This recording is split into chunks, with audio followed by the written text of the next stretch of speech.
अस्सलाम वालेकुम dear students, welcome to our YouTube channel Asim tutors. Dear students, आज हम सॉल्व करेंगे Punjab textbook board chapter number 11 biostatistics के एमसीक्यूज को। डियर स्टूडेंट्स, आज हम सॉल्व करेंगे Punjab textbook board chapter number 11 biostatistics exercise MCQs को। तो चलिए स्टार्ट करते हैं फर्स्ट एमसीक्यू से। फर्स्ट एमसीक्यू है जी, what is the primary purpose of biostatistics. Biostatistics का प्राइमरी जो पर्पस है वो क्या है? ऑप्शंस हैं, ये एनालाइज करती है फाइनेंशियल डेटा को।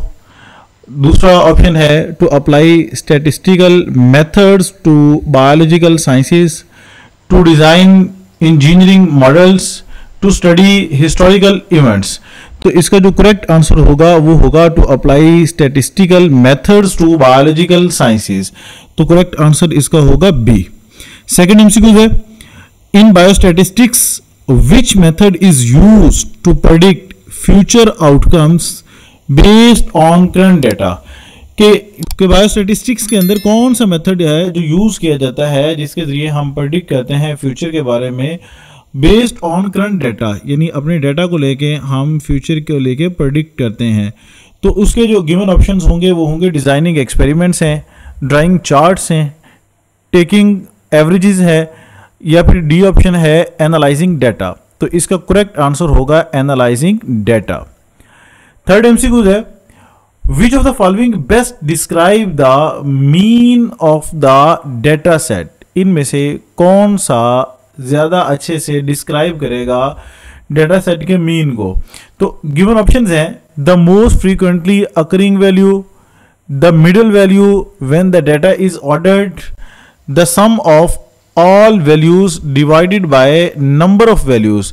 तो जब हमने मीन लेना है तो हम क्या करेंगे, तमाम वैल्यूज को सम करेंगे और उसको डिवाइड करेंगे जितनी वैल्यूज होंगी। तो करेक्ट आंसर इसका होगा सी।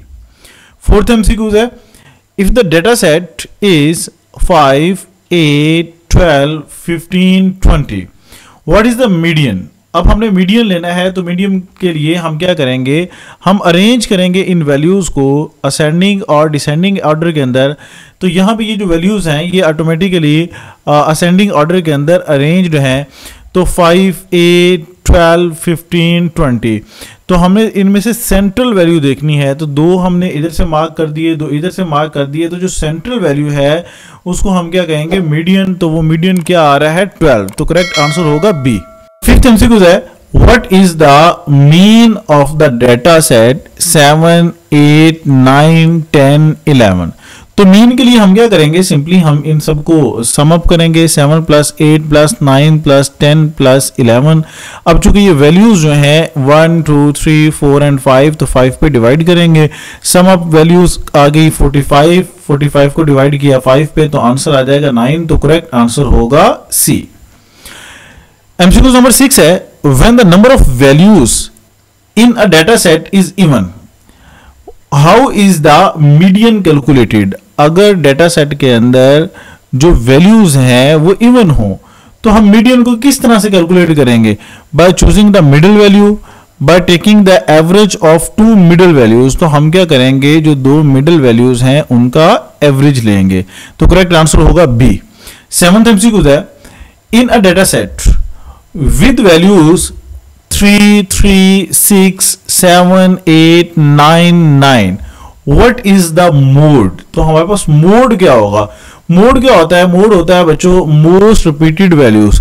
तो अब यहां पे आप देखें 3 भी रिपीट हो रहा है, 9 भी रिपीट हो रहा है। तो करेक्ट आंसर इसका क्या होगा, बोथ 3 and 9।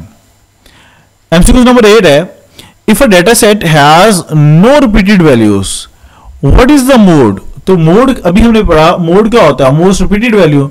तो अगर किसी डेटा सेट के अंदर रिपीटेड वैल्यू ही नहीं है तो इसका मतलब क्या है, देयर इज नो मोड, उसका कोई मोड नहीं होगा। करेक्ट आंसर होगा सी। एमसीक्यू नंबर 9 है, इन अ बार चार्ट, ये हमारे सामने बार चार्ट है, व्हाट डज द हाइट और length of each bar represent. अब देखिए हर बार की हाइट और लेंथ जो है वो डिफरेंट है। वो किसके अपने अपने डाटा के अकॉर्डिंग जो है वो इनकी लेंथ या हाइट डिफरेंट है।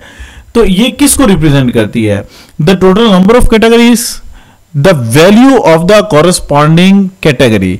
तो जो बेसिकली हाइट है, अगर हम देखते हैं एक्स एक्सिस पे हम देखते हैं जी ये टोटल कितनी बार्स बनी हुई हैं, 1 2 3 4 5 6, तो ये रिप्रेजेंट करती the total number of categories को।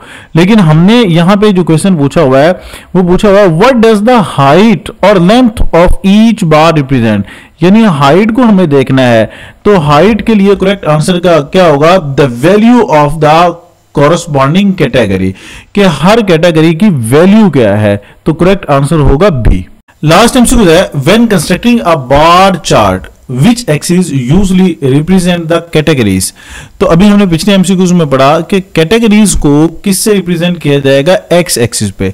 लाइक अब देखिए एक्स एक्सिस पे हमारे पास ईयर वाइज वैल्यूज दी हुई हैं। सपोज आप देख सकते हैं हम ग्रोथ रेट कैलकुलेट कर सकते हैं, हम डेथ रेट कैलकुलेट कर सकते हैं। अब ये जो ईयर वाइज जो है ये क्या है? ये रिप्रेजेंट कर रहा है कैटेगरीज को।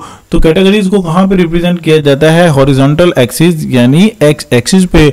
तो ये थे बेटा चैप्टर नंबर 11 के एमसीक्यूज। मिलते हैं नेक्स्ट वीडियो में जिसमें हम सॉल्व करेंगे चैप्टर नंबर 11 के शॉर्ट क्वेश्चंस को। तो मिलते हैं नेक्स्ट वीडियो में, तब तक के लिए अल्लाह हाफिज।